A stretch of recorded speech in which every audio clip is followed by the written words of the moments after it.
Назарларыңызға Абай Құнанбаевтың Жидебайдағы мұражайын ұсынамыз. Абай мұражайы ұлтымыздың рухани ордасы. Семей қаласынан 180 километр, Қарауылдан 25 километр қашықтықта орналасқан.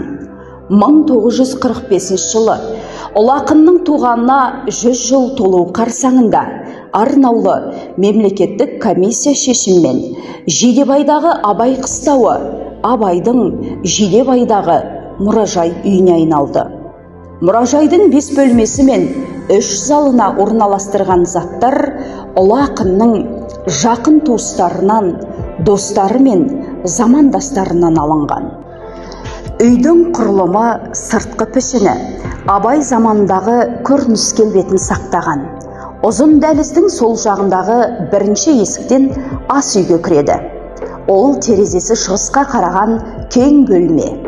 Оң жақ босағада асадал мен күміс, мыс жалатылып, сүйектен жасалған кішкене кебеже.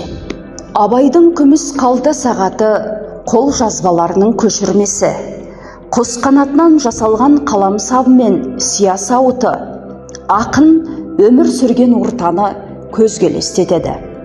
Ауызғы бөлме ортасында дөңгелек үстел үстінде, сыртында күмістен бедер салынған үлкен ағаш тегене мен бұғы мүйізінен жасалған қымыз ожау, бірнеше тегене мен тостағандар тұр.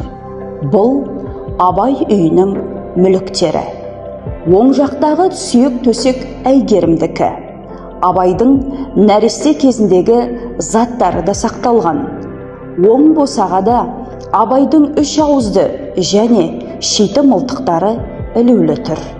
3 ауызды мылтықты Семейдің әскери бастығы сыйға тартқан. Бөлмедегі өзге заттардың барлығы Абайдың соңғы кездегі өмірінің куәсі.